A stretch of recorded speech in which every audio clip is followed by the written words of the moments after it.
Неліктен Әл-Фарабиді әлемнің екінші ұстазы деп атайды? Әл-Фараби бала кезінен өте зерек, білімге құмар болған. Сол құштарлығының арқасында ол 12-16 жасында саяхатқа шығады.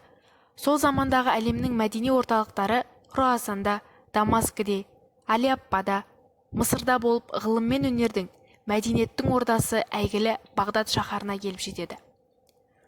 Бұл қалада Әл-Фарабиді ерекше қуантқаны оның әлемге әйгілі кітапханасы еді. Алғашқы кезде өзін Әл-Фараби ақын, әнші, күйші ретінде жақсы танытады. Сол кездің әйгілі ғалымдарымен кездесіп, олардан көп тіл үйренеді. Тарихи деректер бойынша ол 70-ге жуық тіл білген. Есейе келе Әл-Фараби ежелгі грек ғалымдарының күрделі ғылыми зерттеулерін зерделей бастайды. Міне, осы кезде ол әлемнің бірінші ұстазы атанған Аристотель, Платон сынды ежелгі ойшылдардың шығармаларымен танысады. Орта ғасырда үлкен рухани дағдарыс басталды. Ғылымның дамуы тоқтап, мәдениет құлдырап жатты. Осындай қиын кезеңде халық ежелгі ғұламалардың, соның ішінде Аристотельдің еңбектеріне қайта оралуды жөн көрді.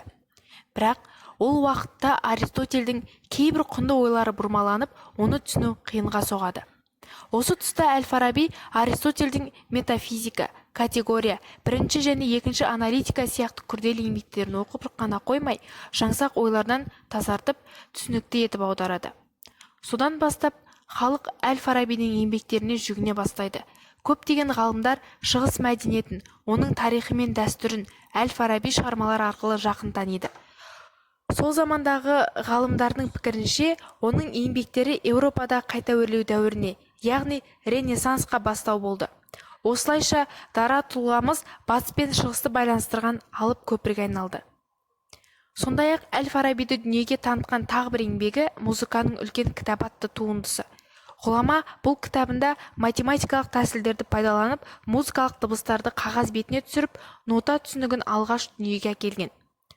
Музыка теориясын ғана жазып қоймай, аспаптарды қолдан жасап, өзі сол аспаптарда шебер ойнай білген. Әл-Фараби зерттеген негізгі аспаптар, олар сыбызғы, чанг, крупап, қобыз, тампур, канот, нагора, дойра және тағы басқалары.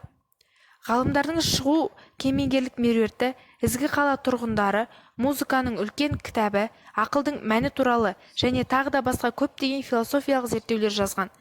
Ғылыми деректерге сүйенсек, Әл-Фараби өзінің 80 жылдық ғұмырында философия, логика, этика, метафизика, тіл білімі, жаратылыстану, география, математика, медицина, музыка салаларында 150-ге жуық трактаттар жазып қалдырған.